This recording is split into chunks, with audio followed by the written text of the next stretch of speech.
7. Características gerais.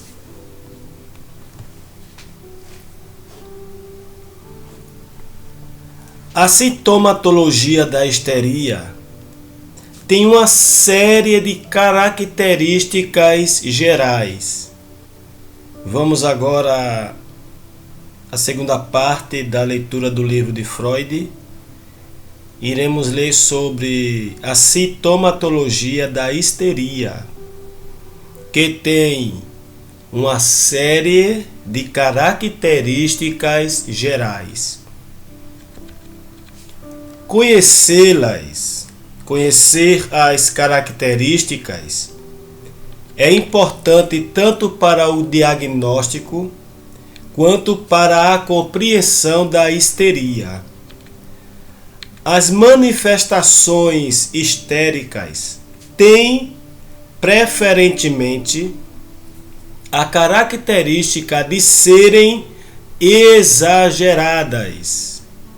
As manifestações histéricas têm preferentemente a característica de serem exageradas. As manifestações da histeria têm por característica serem exageradas. Uma dor histérica é descrita pelos pacientes como extremamente dolorosa. Ou seja, uma dor histérica dói bastante. É uma dor muito forte. Uma anestesia e uma paralisia podem com facilidade tornar-se absolutas. Uma contratura histérica causa a maior retração de que o músculo é capaz. Ao mesmo tempo, qualquer sintoma particular pode ocorrer, por assim dizer, isoladamente. A anestesia e a paralisia não se acompanham dos fenômenos gerais que, no caso das lesões orgânicas, evidenciam a afecção cerebral e que, no geral, devido à sua importância, obscurecem os sintomas localizados. Muito próximo de uma área de pele absolutamente insensível, poderá haver uma outra área de sensibilidade absolutamente normal. Concomitantemente, com um braço completamente paralisado, poderá haver do mesmo lado uma perna perfeitamente intacta. É especialmente característico da histeria que seja um distúrbio ao mesmo tempo, desenvolvido no mais alto grau e limitado pela maneira mais nítida. Ademais, os sintomas histéricos mudam de uma forma que, de saída, exclui qualquer suspeita de lesão orgânica.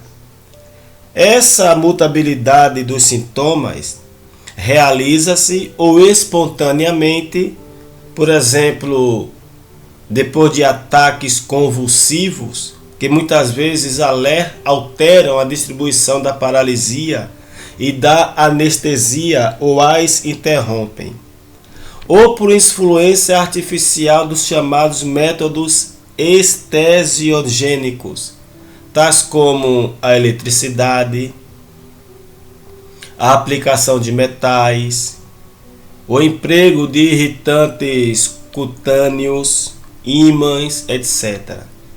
Esse último método de influência parece extremamente notável, tendo em vista o fato de que um sistema nervoso histérico oferece, em regra geral, uma grande resistência à influência química por meio da medicação interna e reage de forma decididamente refratária aos narcóticos, como a morfina e o hidrato de cloral. Entre os meios capazes de remover os sintomas histéricos, cabe mencionar com especial ênfase a influência da excitação e da sugestão hipnótica. Esta última, a sugestão hipnótica, porque atinge diretamente o mecanismo dos distúrbios histéricos. E não se pode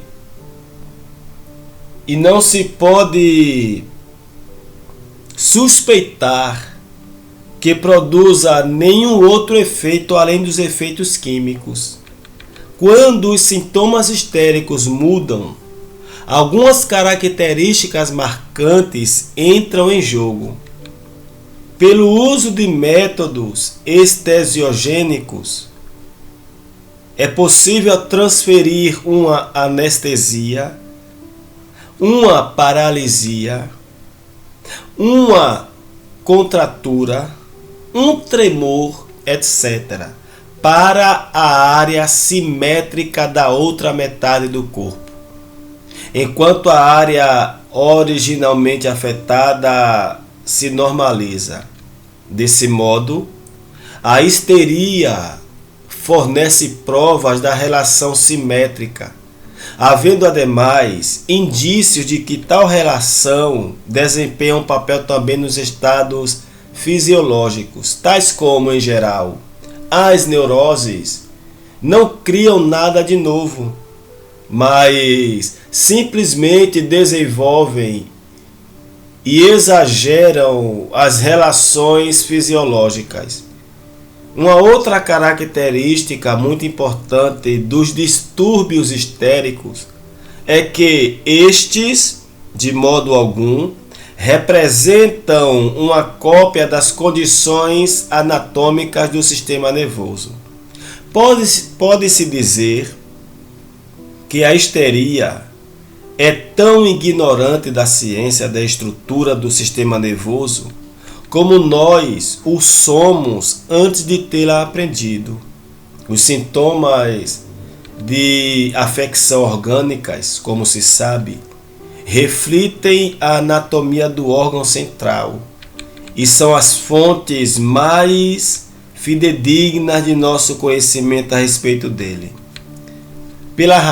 Por essa razão, temos de descartar a ideia de que na origem da histeria esteja situada alguma possível doença orgânica, ou seja,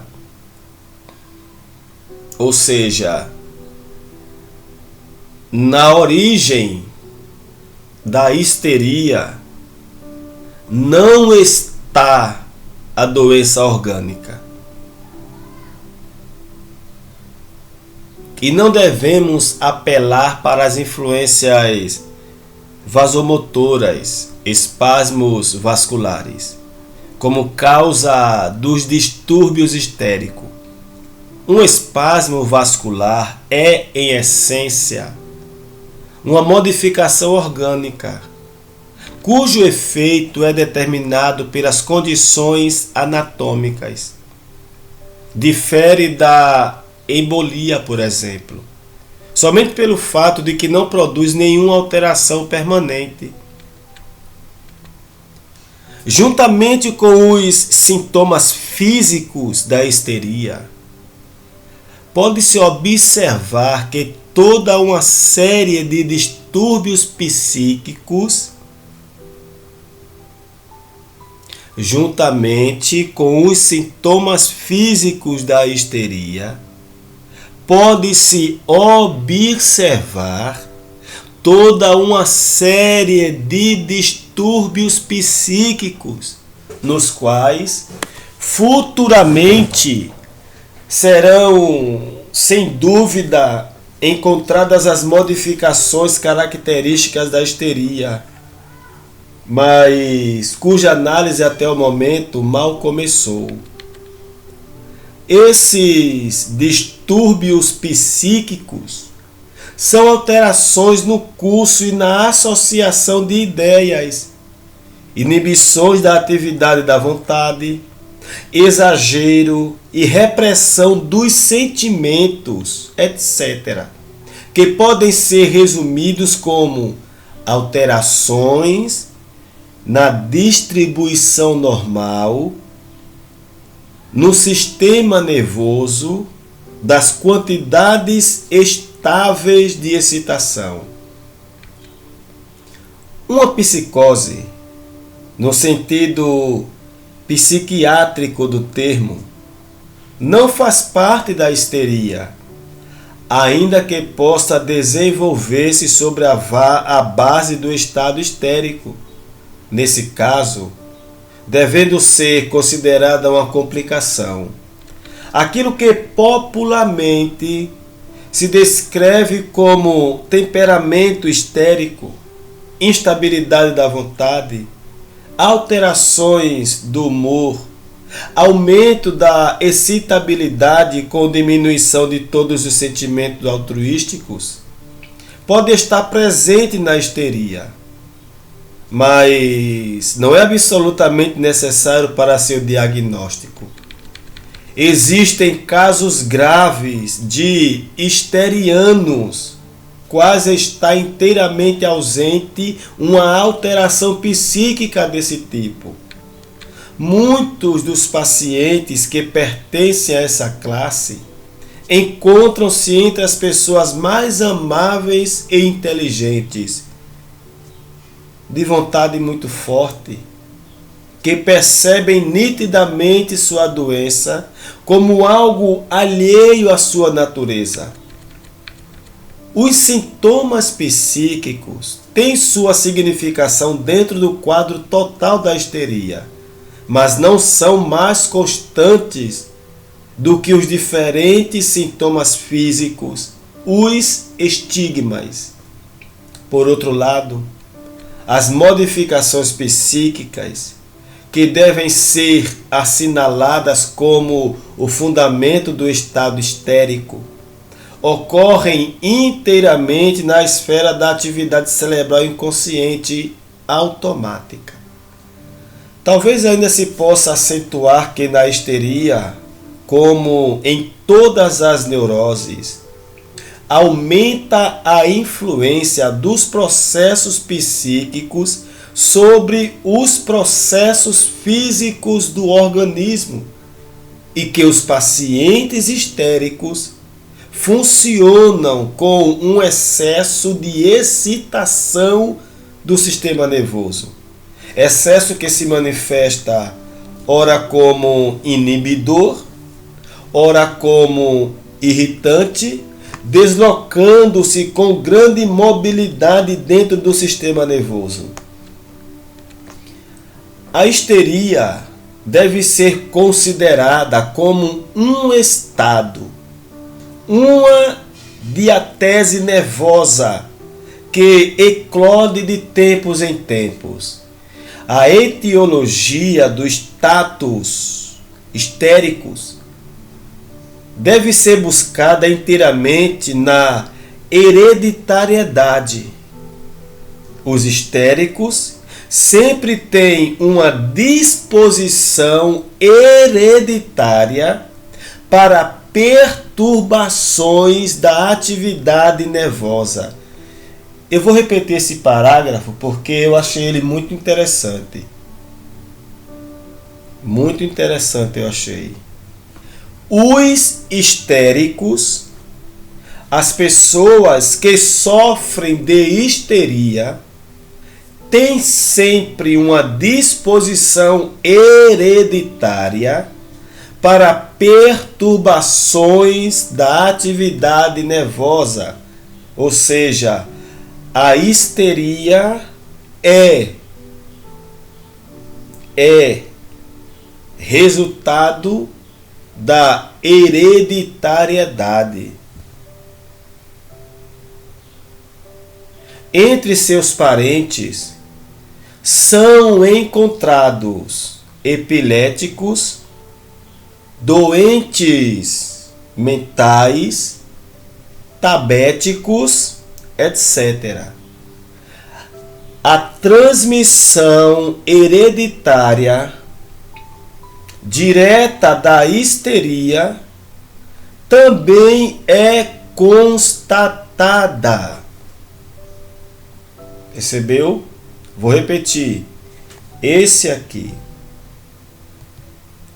A transmissão hereditária da histeria também é constatada. E é a origem, por exemplo, do surgimento da histeria em meninos, originária da mãe. Tá vendo aí?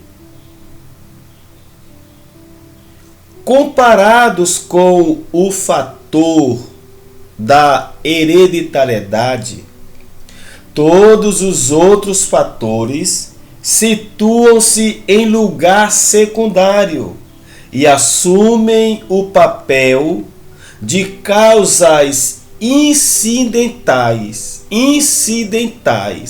cuja importância quase sempre é superestimada na prática. As causas acidentais, as causas acidentais de histeria, no entanto, são importantes na medida em que desencadeiam o início de ataques histéricos, de histerias agudas, como fatores capazes de propiciar o desenvolvimento de uma disposição histérica, como fatores capazes de proporcionar o desenvolvimento de uma disposição histérica, podem ser mencionados a criação cheia de mimos, histeria em filhos únicos, o despertar prematuro da atividade mental nas crianças, excitamentos frequentes e violentos. Todas essas influências possuem igual tendência a produzir neuroses de outros tipos, por exemplo, a neurastenia, de forma que nisto fica flagrantemente demonstrada a influência decisiva da disposição hereditária. Como fatores que fazem irromper a doença histérica aguda podem ser citados. Vou repetir. Como fatores que podem irromper a doença histérica aguda podem ser citados: trauma, intoxicação de chumbo, de álcool, luto, emoção consultiva, tudo, enfim, capaz de exercer um efeito de natureza prejudicial. Em outras ocasiões, os estados histéricos muitas vezes são gerados por causas banais ou obscuras. No que diz respeito ao que frequentemente se considera como a influência predominante das anormalidades na esfera sexual sobre o desenvolvimento da histeria, deve-se dizer que, no mais das vezes, sua importância é superestimada. Em primeiro lugar, a histeria é encontrada em meninas e meninos sexualmente imaturos, do mesmo modo como a neurose também ocorre com todas as suas características no sexo masculino. embora muito mais raro, muito mais raramente. Ademais, a histeria tem sido constatada em mulheres que apresentam ausência total da genitália.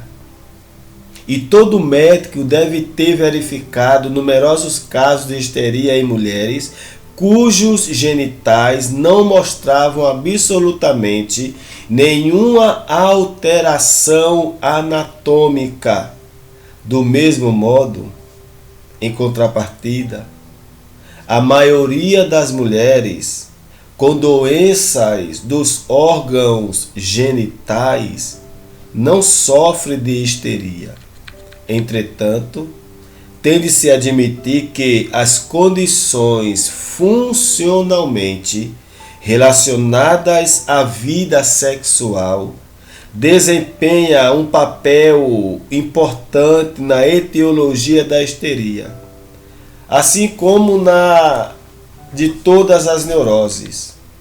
E isto se dá em virtude da elevada significação psíquica dessa função, especialmente no sexo feminino.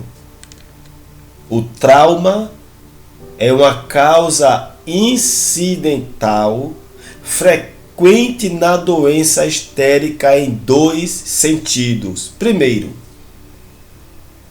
porque a disposição histérica anteriormente detectada pode manifestar-se por ocasião de um trauma físico intenso, que se acompanha de medo e perda momentânea da consciência. Em segundo lugar, porque a parte do corpo afetada pelo trauma se torna sede de uma histeria local. Assim, por exemplo, em pessoas histéricas, há uma leve contusão da mão, pode seguir-se o desenvolvimento de uma contratura da mão, ou em circunstâncias análogas, pode-se desenvolver uma coxalgia dolorosa, e assim por diante. Para os cirurgiãos, é de maior importância ter um conhecimento mais íntimo dessas afecções rebeldes. Em casos dessa espécie, uma intervenção cirúrgica não pode senão prejudicar. O diagnóstico diferencial desses estados nem sempre é fácil, especificamente quando eles envolvem articulações. Os estados mórbidos causados por um trauma geral grave, acidentes ferroviários, por exemplo, conhecido como Hellray Spade e Hellray Brian, são considerados histeria por Charcot, com que concordam os autores americanos que com inquestionável autoridade nesse assunto. Esses estados frequentemente possuem a mais sombria e grave aparência. Apresentam-se combinados com depressão e humor melancólico e mostram, seja de que maneira for, em numerosos casos, uma combinação de sintomas histéricos com sintomas neurastênicos e orgânicos. Charcot provou que também a encefalopatia consequente ao saturnismo está relacionada com a histeria. E, ademais, que a anestesia comum nos alcoólatras não é uma doença à parte, mas sim um sintoma de histeria. Contudo, opõe-se à ideia de estabelecer diferentes subespécies de histeria. Histeria traumática, alcoólica, saturnina, etc. Ele insiste, Charcot insiste, em que a histeria é sempre a mesma e que simplesmente é provocada por uma série de diferentes causas incidentais. Também na sífilis de instalação recente, tem-se observado o surgimento de sintomas histéricos. 4. Evolução da histeria. A histeria, mais do que uma doença circunscrita, representa uma anomalia constitucional. Em geral, seus primeiros sinais provavelmente aparecem na adolescência. Os primeiros sinais da histeria, para Freud, aparecem na adolescência. Na verdade, as doenças histéricas, mesmo as de gravidade considerável, não são raridade em crianças entre 6 e 10 anos. Em meninos e meninas de intensa disposição histérica, o período anterior e posterior à puberdade enseja um primeiro surto da neurose. Na histeria infantil, são encontrados os mesmos sintomas das neuroses dos adultos. No entanto, os estigmas quase sempre são mais raros. Em primeiro plano estão as alterações psíquicas, os espasmos, os ataques e as contraturas. As crianças histéricas são, com bastante frequência, precoces e altamente dotadas. Em numerosos casos, a histeria é, por certo, simplesmente sintoma de profunda degeneração do sistema nervoso, que se manifesta em perversão moral permanente.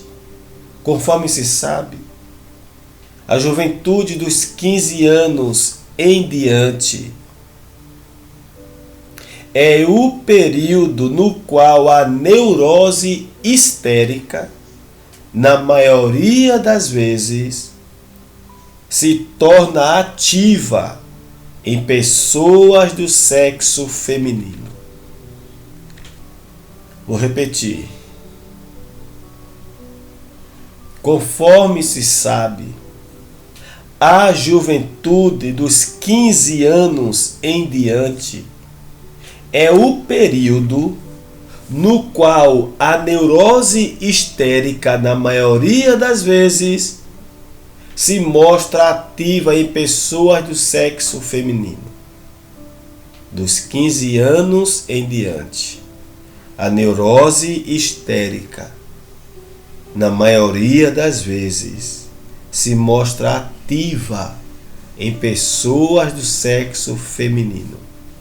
Isso pode acontecer devido a uma sucessão ininterrupta de distúrbios relativamente leves, ou devido a diversos surtos graves. separados por intervalos livres que duram anos.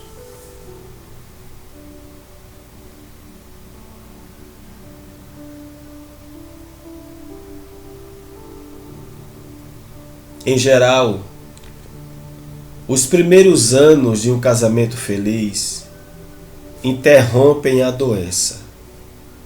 Quando as relações conjugais se tornam mais frias e os nascimentos sucessivos acarretam um esvaziamento, reaparece a neurose.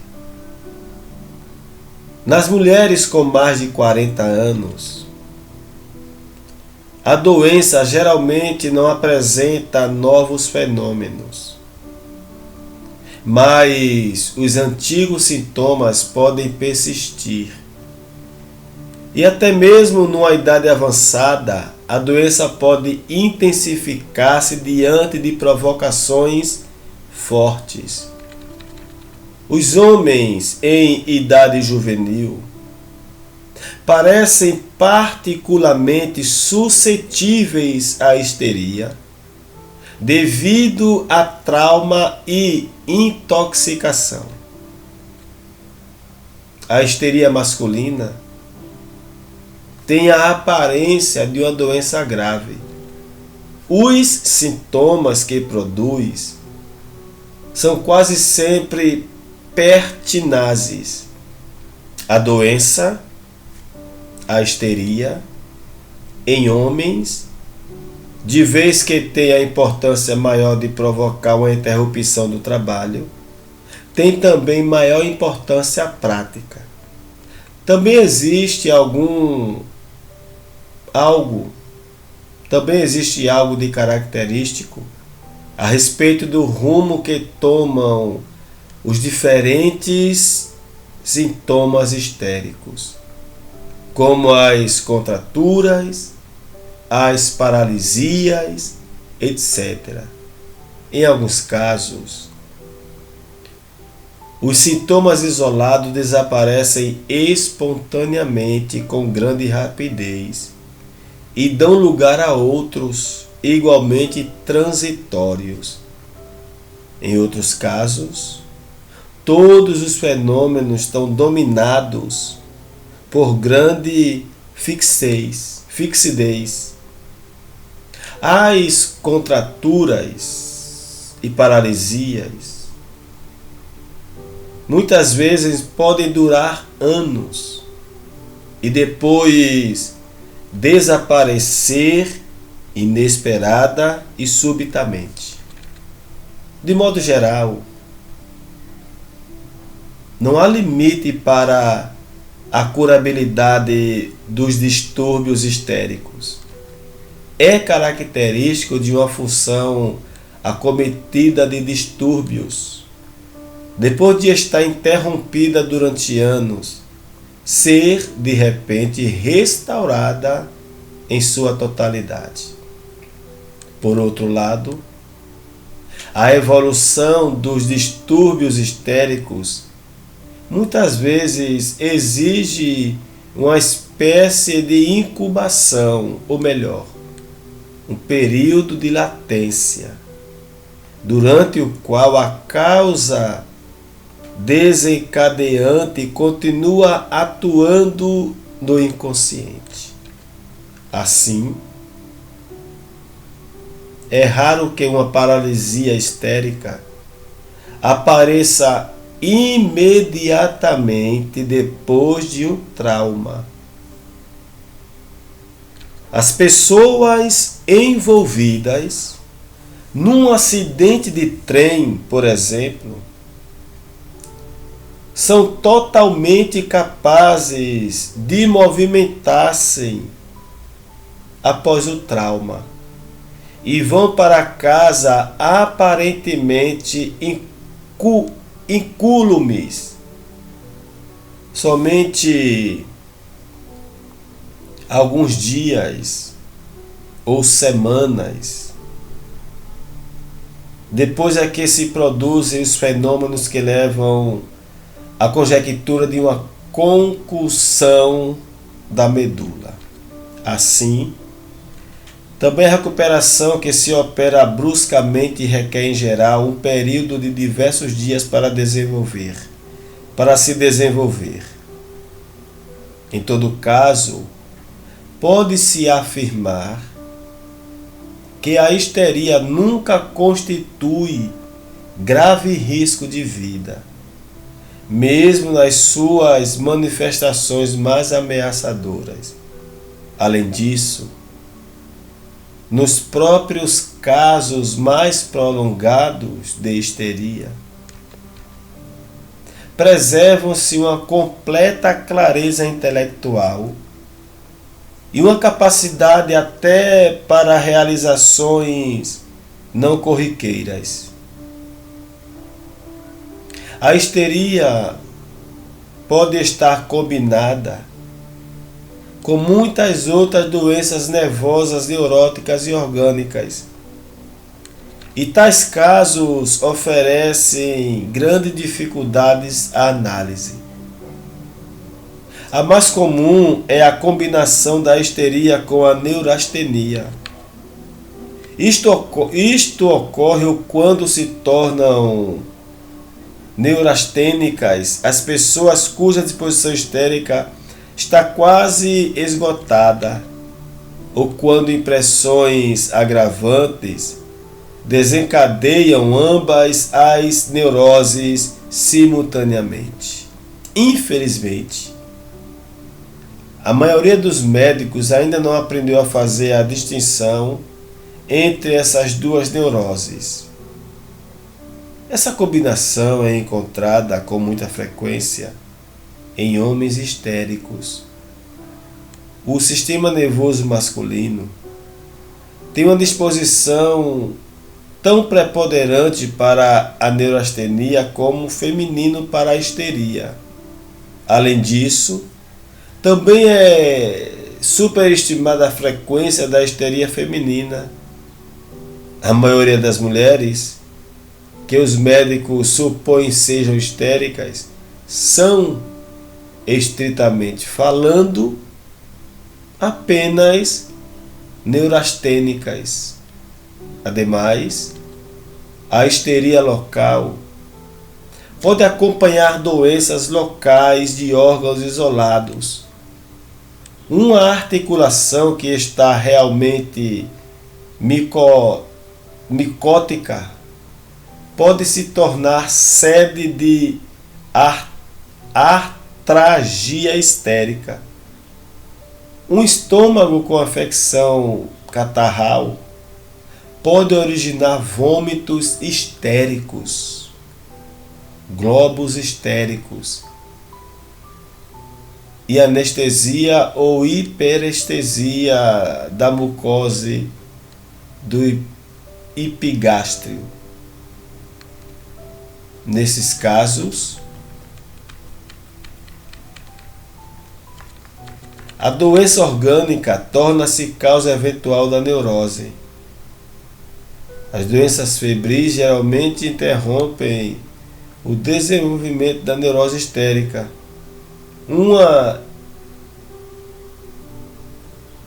Uma hemianestesia histérica regride na presença de febre.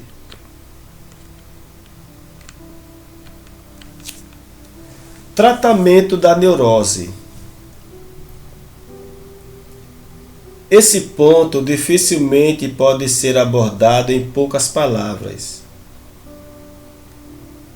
Nenhuma outra doença dispõe o médico a fazer tantos milagres ou mostrar-se tão importante. Do ponto de vista do tratamento, devem ser destacadas 3 tarefas: o tratamento da disposição histérica dos ataques histéricos, chamada histeria aguda, e dos sintomas histéricos isolados, chamado histeria local. O tratamento da disposição histérica proporciona ao médico uma certa liberdade de escolha dos médicos.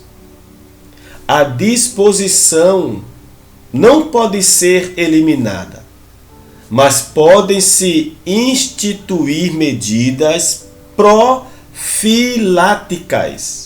profiláticas, tomando-se cuidado para que os exercícios físicos e a higiene não sejam postos de lado em benefício exclusivo do trabalho intelectual.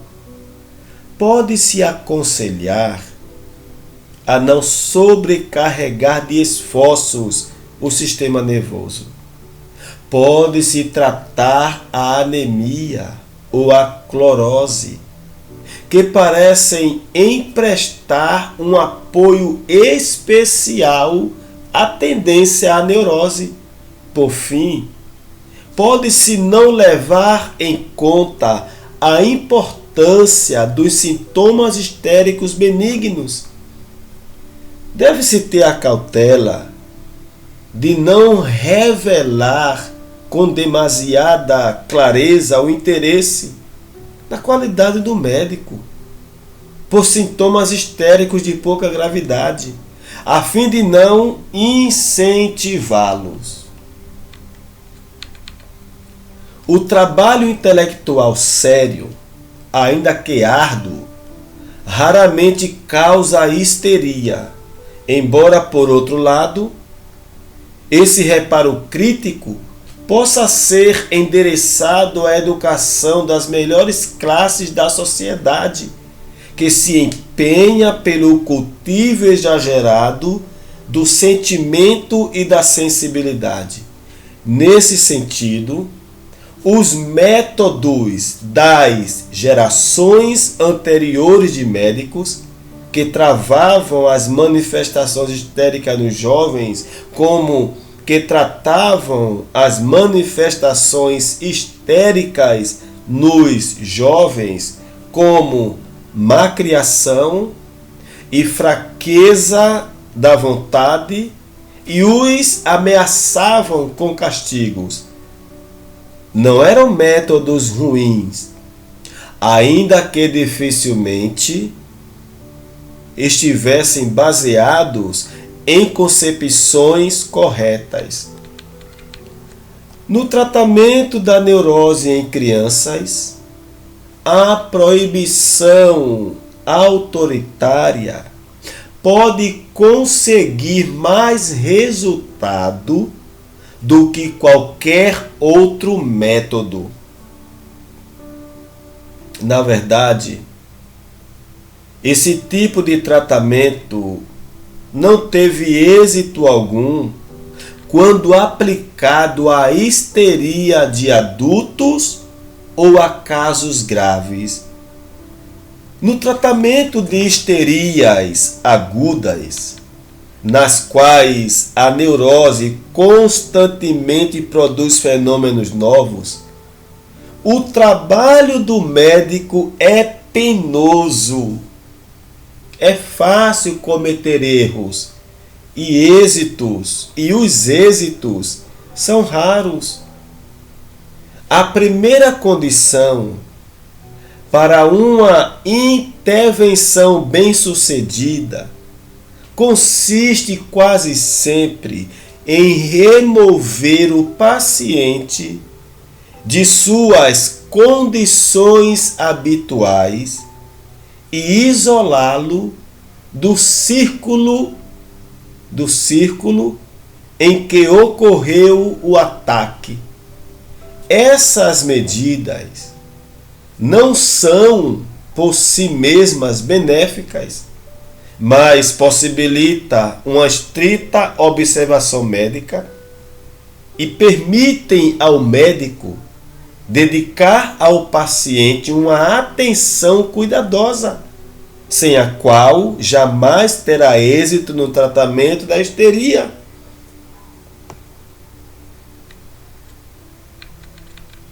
Via de regra,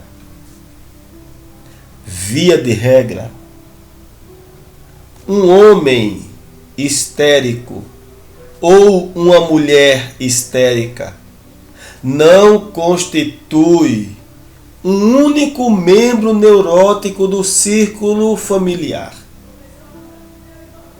O alarma ou o excesso de preocupação dos pais ou dos parentes só fazem aumentar a excitação ou a tendência do paciente quando nele existe uma modificação psíquica a exibir sintomas mais intensos. Se por exemplo, ocorre um ataque em determinada hora, diversas vezes e sucessivamente, esse ataque será aguardado pela mãe do paciente com regularidade na mesma hora. Ansiosamente, a mãe perguntará ao filho se ele não está se sentindo mal. Com isso, assegurando a repetição do evento temido. São muito raros os casos em que se consegue induzir os parentes a enfrentarem os ataques histéricos de uma criança com calma e aparente indiferença. Em geral, o convívio com a família deve ser substituído por um período de internação em casa de saúde. E a isto os pacientes geralmente oferecem maior resistência.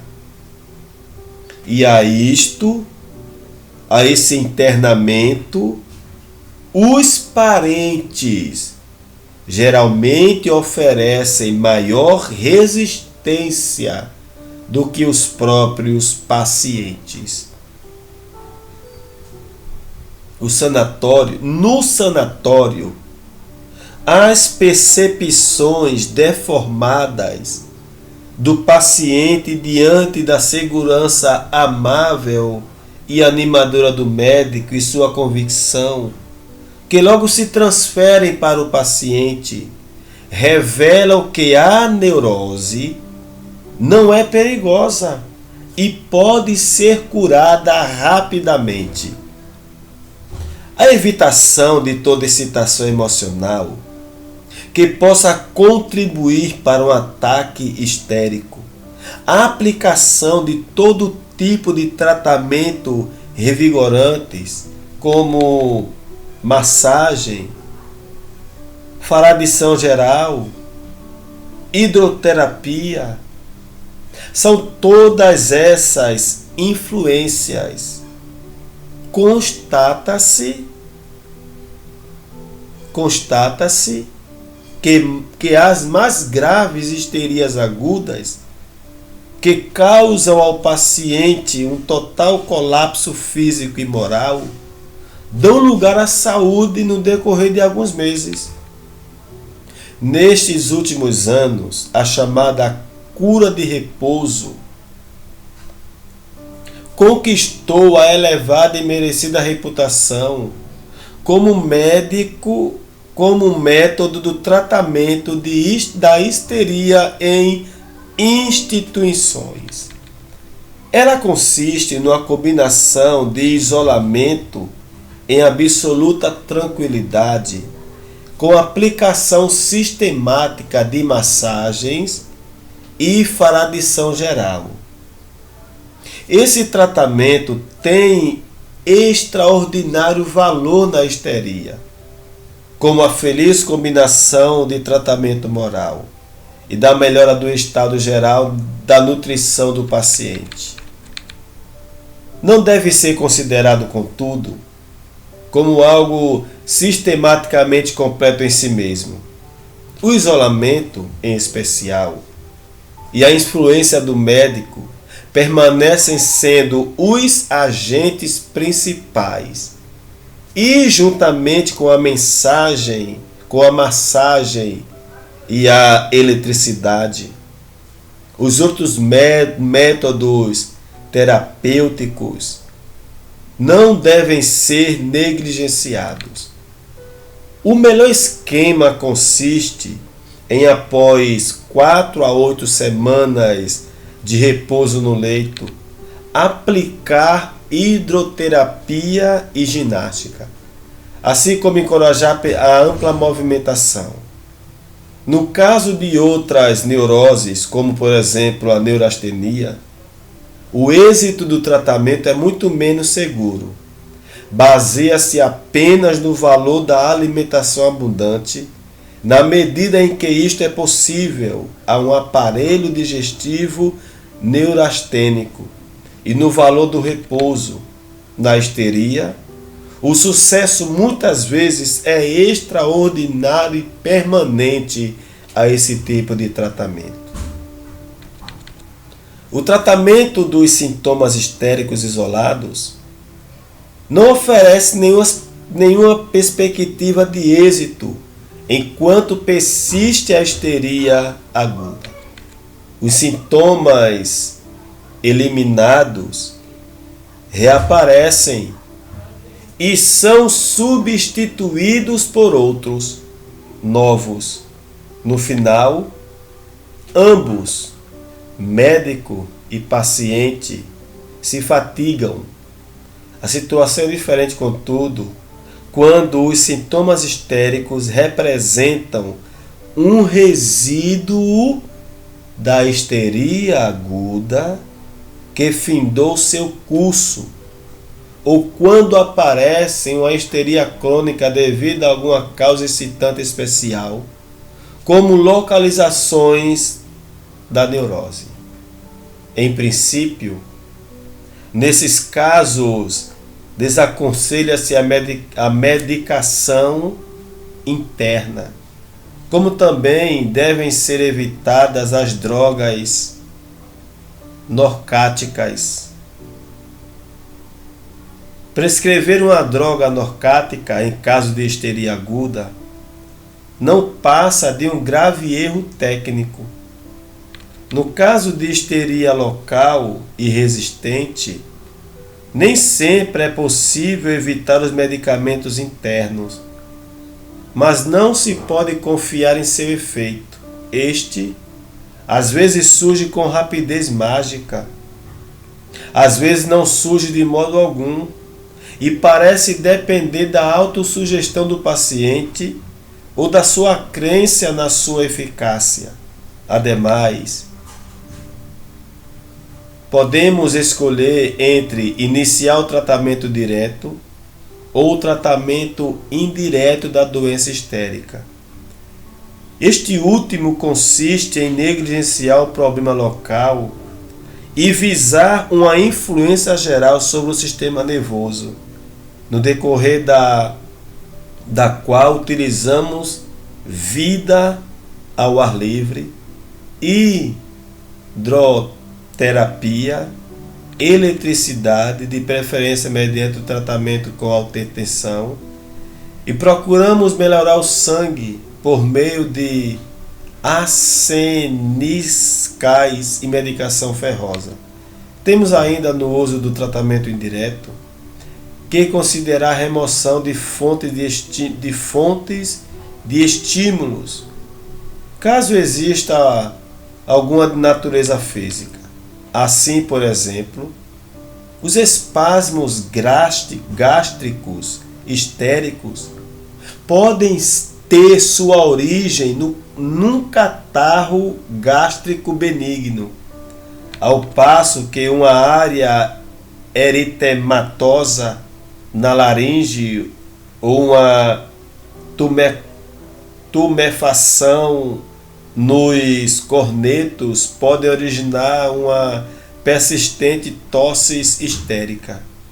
É realmente duvidoso que as alterações nos genitais realmente constituam com tanta frequência fontes de estímulo para os sintomas histéricos.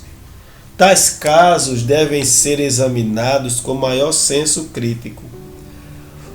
O tratamento direto consiste na remoção das fontes psíquicas que estimulam os sintomas histéricos.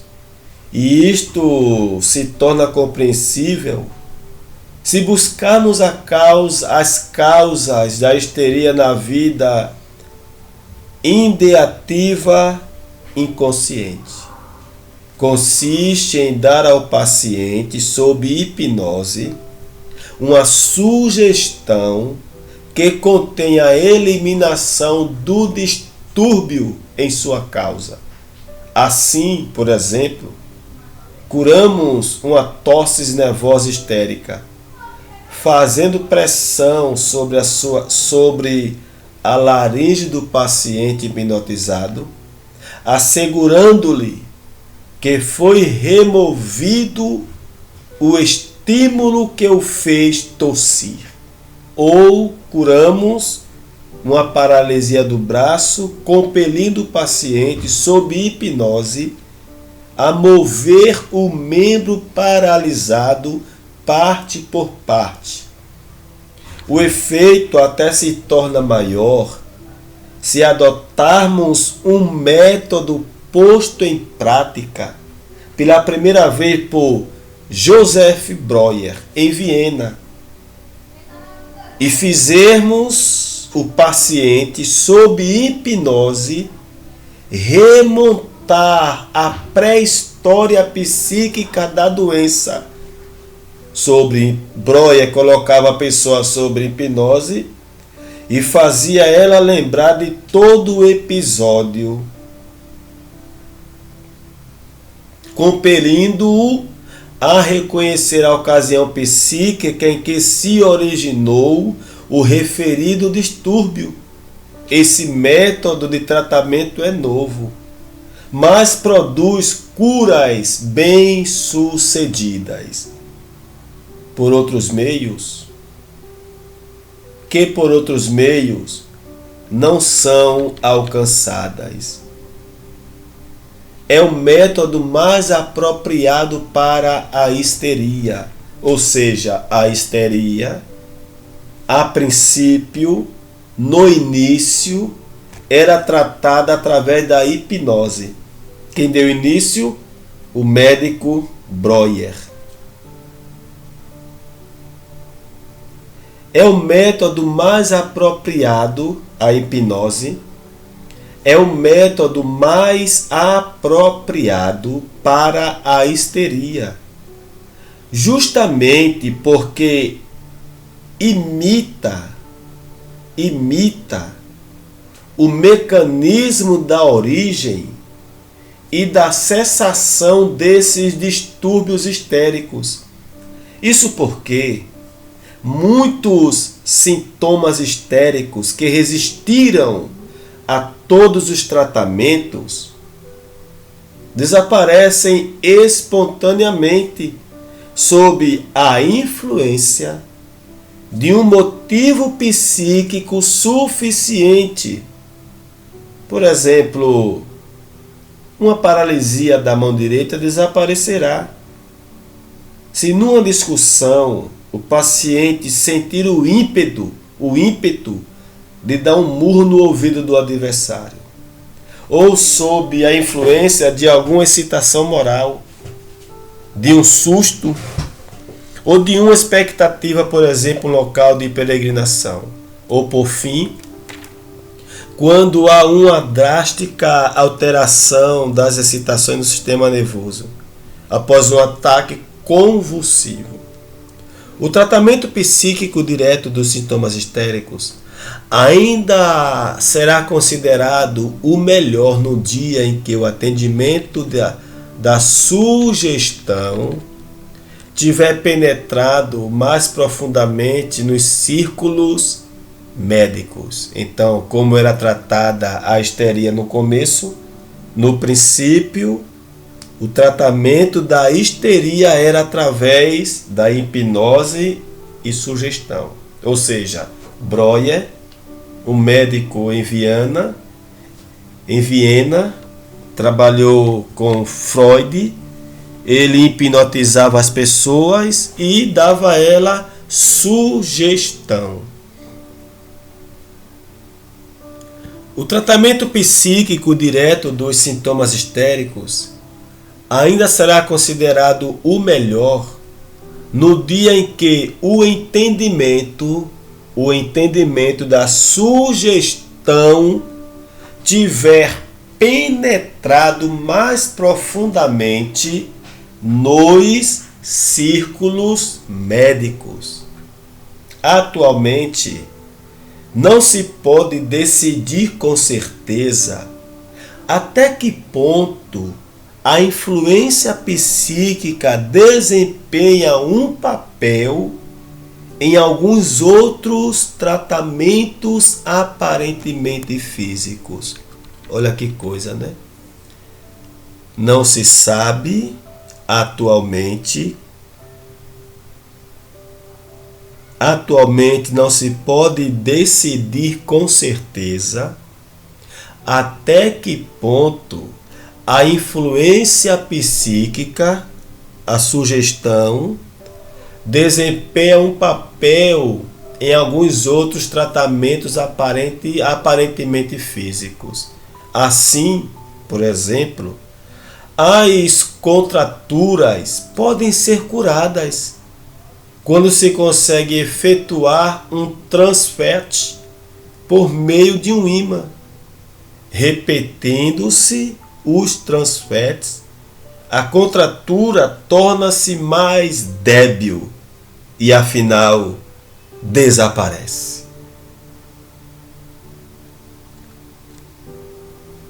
Na próxima leitura, iniciaremos aqui, resumo. Vamos continuar para terminar essa parte. Resumo. Parte 6, resumo. Para sintetizar ou para concluir, podemos dizer que a histeria é uma anomalia do sistema nervoso que se fundamenta na distribuição diferente das excitações, provavelmente acompanhada de excesso de estímulos no órgão da mente. Sua sintomatologia mostra que esse excesso é distribuído por meio de ideias conscientes ou inconscientes. Tudo o que modifica a distribuição das excitações no sistema nervoso pode curar os distúrbios histéricos. Esses efeitos são em parte de natureza física e em parte de natureza diretamente psíquica. No próximo capítulo, iremos aprender sobre a apêndice histeroepilepsia. Deus abençoe a todos. Até a próxima leitura, em nome de Jesus.